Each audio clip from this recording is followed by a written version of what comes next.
Before this video starts, I just want to give a massive shout out to all my channel members. If you want to receive a shout out, then become a channel member today and you'll be shown on screen like all these other channel members here. Anyways, enjoy the video.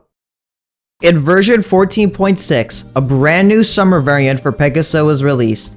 Seaside Pegasa has different targets for a weekend, these being Traitless and Black, on top of gaining mini wave and wave immunity. In this video, I want to go over her kit and see how well it performs against her targets. The footage of the Pegasa in this video is at level 40.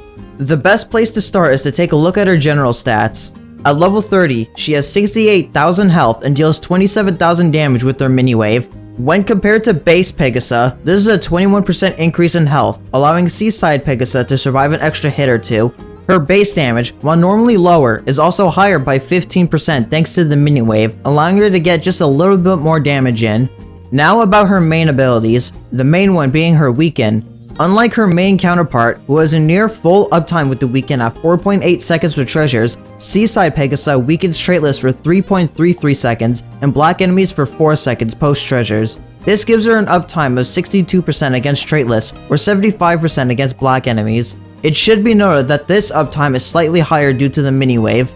This uptime is still respectable, but unlike regular Pegasa, does leave a slight gap in between the time enemies are weakened. This weekend is still solid for a wide range of Black and Traitless enemies in this game, as both of these traits contain a ton of rather aggressive threats such as Dark Otter, Raging Gory, Arost, and Master A. Speaking of this Anteater, Seaside Pegasa has 460 range compared to her regular counterpart's 450. This small range difference allows her to outrange the Anteater alongside the Sloth. Her mini wave is also helpful in reaching enemies that sit in the way back, such as Camel, to make her less potent. Pegasa also has wave immunity. This allows her to be used in a lot more stages, as Traitless enemies tend to be the main abuser of waves. Some of these enemies include Dober PD, Cory, Mr. Mur, and several boss enemies like the Gross and Titan family, Hermit, and Crazed Maneko.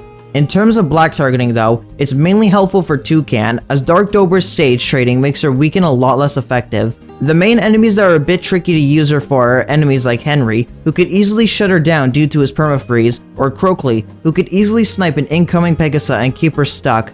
Pegasa's damage on her own as well isn't the shiniest, so if you intend on using her, it's best to have another strong backliner to support her. The last part of her kit is the Conjure, which is the same as her regular counterpart. This Conjure will slow all enemies for 6 seconds, or 7.2 seconds against treasure traits. This Conjure is useful in the pinch when your defense starts to fall apart, as the lengthy slow can give you enough time to regain your footing.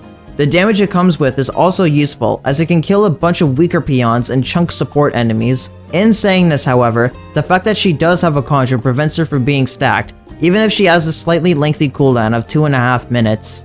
So, how good is Seaside Pegasa?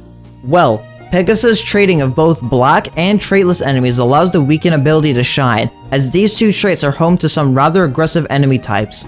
Getting her in the early and mid game could also be extremely valuable, as having dedicated anti-Traitless counters could be extremely hard to come by and makes many important stages, like the Crazed Cat stages, a lot easier to handle.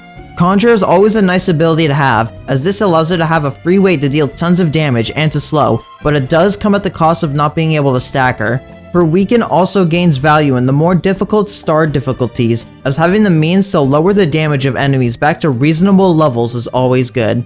With all that said, I want to thank you for watching this analysis of Seaside Pegasa. If you thought this insight was interesting, then be sure to give it a like and subscribe to our channel if you enjoy Battle Cats content, and comment down below your thoughts on them. I'd love to hear what you all think. Also, shout out to the following channel members: Mark Lagoon, Gamet, Ian Dean, Ninja Stars, Virus El Perro, Just a Shark, Potato King, Gross Cat the Best, Tentacle Gaming, Atsushi, King Wolf, Re-Gaming, Janek Altenberg, Clamorous, Barely Grover, and Carps for being silver members or higher. If you want to receive a shout out like these channel members here, then become a silver member or higher today. Becoming a channel member supports what I do in a way that helps keep the lights on and allows me to continue making content for all of you to watch. Anyways, I hope you have a wonderful day.